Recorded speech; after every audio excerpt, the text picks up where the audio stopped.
एक महिला के घर एक अचानक एक व्यक्ति पहुंचता है और उसके गालों पर हाथ फेरने लगता है। ज़बरदस्ती उसके गालों पर हाथ फेरना शुरू कर देता है। महिला इसका विरोध करती है, लेकिन वो व्यक्ति बार-बार जो है लगातार उसके गालों पर हाथ फेरते जा रहा है। उसके सर पर हाथ फेरते जा रहा है और पूरी घटना मैं आपको बताने जा रहा हूँ। महिला काफ़ी गुस्से में हो जाती है। महिला उसे चप्पल निकाल कर पीटना शुरू कर देती है। तो पूरी घटना मैं आपको डिटेल से बताऊँगा। ये घटना अररिया ज़िले के बिहार के अररिया ज़िले की घटना है। जहाँ पर आरती देवी नाम की एक महिला होती है, जो आपको पता है कि इस समय बिहार बिहार तो पता है कि बिहार बेचारा गरीब बीमारू राज्य है।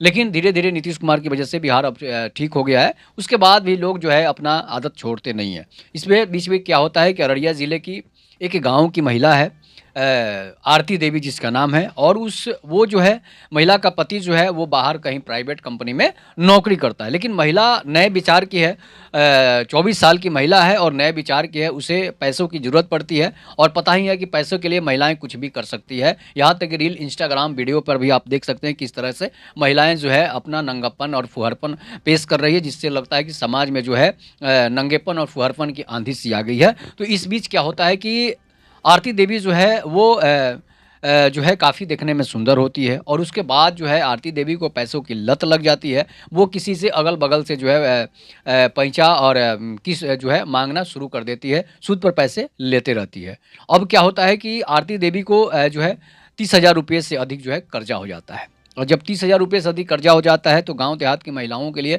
जिसका पति प्राइवेट कंपनियों में नौकरी करता है, उसे देने के लिए समझिए कि समस्या तो उत्पन्न होगी ही। बिहार में बहुत सारी ऐसी योजनाएँ भी चल रही है, उस योजना का उसे लाभ नहीं मिल पा रहा था। तो इसलिए जो है वो सोचती है कि भाई 30,000 रुपए जो कर्जा हो गया है, धीरे-धीरे कर्जा बढ़ता जा रहा है, किसी से 30,000 था, किसी से 10,000 था, किसी से 5,000 था, मतलब टोटल मिलाकर 60,000 रुपए उसके सर पर कर्जा हो गया था। और पति जो था, पति को इस बारे में जानकारी नहीं थी। काफ़ी जीभ-चट महिला थी, जिस वजह से उसे जीभ चाटने की आदत थी। मतलब क्या कि किसी के से भी पैसे लेकर उसे कुछ न कुछ फ़ास्ट फूड क जैसे कि सामान हो या फिर जैसे छोले कुरकुरे, भटूरे की का सामान हो, वो खाने का उसका आदत थी। गलत विचार की महिला नहीं थी, लेकिन जो है उसे उसे जीभ-चट कहा जाता है देहात की भाषाओं में।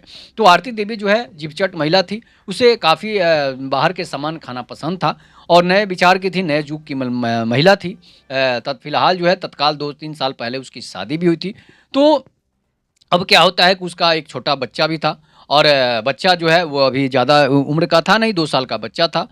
तो अब ये महिला जो थी अब सोचती है कि भाई किसी से पैसे उधार कैसे लिया जा सकता है, तो वो किसी-किसी से पैसे फिर से माँगना शुरू कर देती है, लेकिन उसे पैसे अब कोई नहीं दे पाता है, इसलिए कि वो पहले वाला दिया हुआ पैसे का कर्जा चुका नहीं पाती थी। जिसका लेती थी पैसा उसे देना नहीं चाहती थी, सोचती थी गटक जाएँ। धीरे-धीरे अब महिला की छवि जो है खराब होती चली जा रही है समाज में। लोग उससे घर पर पैसे माँगने के लिए पहुँच जाते हैं, वो पैसे तो चुपचाप लेती थी। लेकिन जो है इस बीच क्या होता है कि अब आरती देवी को जो है लोन एप्लीकेशंस, जो बहुत सारे लोन्स एप्लीकेशंस हैं, जिससे वो कर्जा लेना शुरू करती है। उसे कोई बता देता है कि भाई अगर तुम लोन एप्लीकेशन से कर्जा लोगी तो तुम्हें पैसे मिल जाएँगे और उसे धीरे-धीरे करके चुका देना। अब इस बीच क्या होता है कि वो किसी एप्लीकेशन से किसी जैसे नॉन बैंकिंग कंपनी से लोन ले, उसे 60,000 रुपए लोन मिल जाते हैं। इसके बाद क्या होता है कि 60,000 रुपए जब लोन मिल जाते हैं, तो वो धीरे-धीरे सबका कर्जा चुकाना शुरू कर देती है। उसमें से 10-20 हज़ार खर्चा भी कर लेती है, लेकिन किसी-किसी का भी पैसा बकाया ही रह जाता है, कुछ-कुछ पैसे बकाए रह जाते हैं।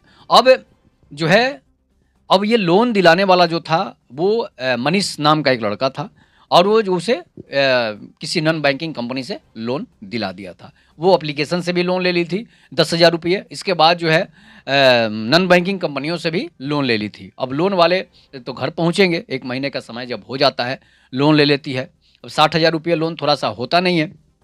इसके बीच क्या होता है, कब जो पहले से महाजन जो जिससे लोन ली पैसे ली थी सूद पर, वो भी प पैसे माँगने के लिए आ जाते थे। जिससे कर्जा ली थी वो भी पैसे माँगने के लिए आ जाते थे। अब एप्लीकेशन जो नॉन बैंकिंग कंपनी थी, एप्लीकेशन वाले भी कॉल कर रहे थे। एप्लीकेशन वाले तो कॉल कर रहे थे, चलो उसको फ़ोन को काट देती थी। लेकिन जो है जिस तरह से अब ये नॉन बैंकिंग कंपनी वाले तो घर पहुँच जाते हैं, ये लोन देते हैं और हर महीने लोन वसूलना शुरू कर देते हैं।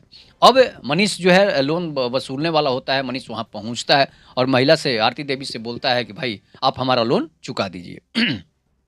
इसके बाद वो बोलती है कि ठीक है, हम आपका लोन अभी चुकाएँगे, अभी मेरे पास पैसे नहीं हैं। 2-3 महीने बीत जाते हैं, काफ़ी घर पर हो-हल्ला करके वो लोग चले जाते हैं। यहाँ तक कि अब आरती देवी के पति को भी खबर लग जाता है। तो पति को जब खबर लगता है आदित्य को, तो वो भी जो है इस बीच क्या करता है, वो अपनी पत्नी को डाँटता है कि भई तुम लोन कैसे ले ली? तुम्हें लोन लेने की ज़रूरत नहीं थी। अब बेचारा वो भी सोच में पड़ जाता है और धीरे-धीरे वो बोलता है कि तुम अपना लोन लियो, तुम पैसे चुकाओ, हमको मतलब नहीं है। हमारे अपने बच्चों के लिए पैसे जुटाने हैं, रखने हैं। हमें यहाँ पर 12-15 हज़ार रुपये मिलता है और आप जो है इसका जो है गलत यूज़ कर लेती हैं। इस बीच क्या होता है कि अब नॉन बैंकिंग कंपनी वाले जो है घर पहुँचते हैं और उसे जलील करना शुरू कर देते हैं। इस बीच धीरे-धीरे अब नॉन बैंकिंग वाला जो है लालची था, वो जिस्म का लालची था, हवस का भूखा था, जिसका नाम मनीष था, वो कहता है कि भई अब जो है, अब आपका आप हमारा लोन नहीं चुका पाओगी, तो कॉल करता है। कॉल करने के बाद वो रात को कॉल बार-बार रात को कॉल करता है। महिला जो है काफ़ी आरती देवी गुस्से में जाती है, लेकिन फिर भी वो कॉल करता है, सोचता है कि मजबूरी का फ़ायदा इसका उठा लेते हैं। अब इस बीच क्या होता है कि वो रात को कॉल करना शुरू कर देता है। लगातार वो रोज़ रात को कॉल करता है, बोलता है कि तुम्हारा वीडियो वायरल कर देंगे, तुम्हारे मोबाइल के जितने भी फ़ोटोज़ हैं उसको वायरल करेंगे, नहीं तो तुम हमें पैसे जल्दी से जल्दी चुका दो। और नहीं तो तुम्हारे पास एक ही उपाय है, जो पैसे तुम अगर नहीं चुकाओगी तो ये उपाय है कि तुम्हारा पैसे को हम माफ़ करवा देंगे। वो बोलती है क्या? तो वो बोलती है कि हमें, आप तुमसे संबंध अगर बनाने दोगी हमसे, तो जो है तुम्हारा लोन माफ़ कर देंगे। अब ये बात आरती देवी के दिमागों में चुभ जाता है और वो गुस्से से लाल हो जाती है। बोलती है कि इसका काम अब तमाम करेंगे, तभी जाकर मानेंगे, नहीं तो नहीं मानेंगे।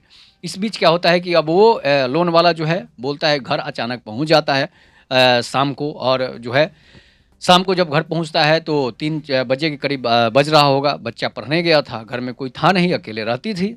तो अब क्या होता है कि अब वहाँ से वो लोन वाला जब मनीष पहुँचता है, तो आरती देवी घर के दरवाजे पर खड़ी थी, गेट खोलती है, देखती है कि भाई लोन वाला आ गया, मनीष आ गया है।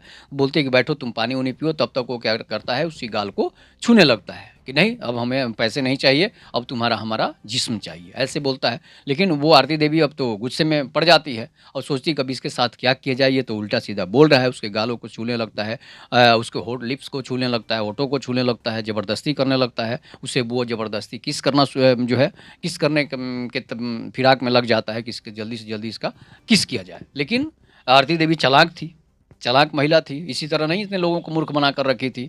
अब वो बोलती कि ठीक है, रुको, तुम हमें किस करना, तुम हमारे गालों को छूना, गालों पर किस करना, होठों पर किस करना, लेकिन 2 मिनट में हम पानी लेकर आते हैं, तुम पहले पानी पी लो। वो बैठाती है उसे और पानी पीने के लिए बोलती है और जो है किसी को कॉल करती है और घर का दरवाज़ा बाहर से बंद करा देती है। इसके बाद जो है, अब घर का दरवाज़ा जब बंद कर देती है, तो होता क्या है कि वो किसी-किसी को बाहर से भी बुला लेती है, खिड़की से बोलकर कि हमारे घर में एक चोर घुसा हुआ है, वो हमारे साथ ज़बरदस्ती कर रहा है। अब उसे दरवाजे किसी तरह बंद कराकर भागे हैं। इसके बाद वो पानी लेकर आती है और वो लोन वाला मनीष जो होता है, वो उसे पकड़ लेता है, अपनी बाहों में उसे पकड़ने लगता है। उसके गालों पर ज़बरदस्ती जो है किस करने की फिराक में लग जाता है, वो किस करना चाहता है, लेकिन वो सफल नहीं हो पाता है। तब तक गेट का दरवाज़ा बाहर से तोड़ दिया जाता है और तोड़ने के बाद सारे लोग, गाँव के लोग जो हैं पर जुट जाते हैं। अब लातन-घुतम शुरू हो जाती है। मनीष को लोग जो है ज़बरदस्ती देखते हैं कि बस इस महिला के साथ ज़बरदस्ती कर रहा है। उसे इतने लात घूँसे मारते, इतने लात घूँसे मारते हैं कि वो ज़मीन पर गिर जाता है। उसे लोग घसीट कर बाहर कर देते हैं। उसके सारे कपड़े जो हैं, वो कपड़े उसके फट जाते हैं, सारे कपड़े, वो नंगी अवस्था में हो जाता है। जिस महिला को वो नंगी करना चाहता था, सिर्फ़ और सिर्फ़ एक लोन के लिए, सिर्फ़ और सिर्फ़ उस महिला को यूज़ करना चाहता था।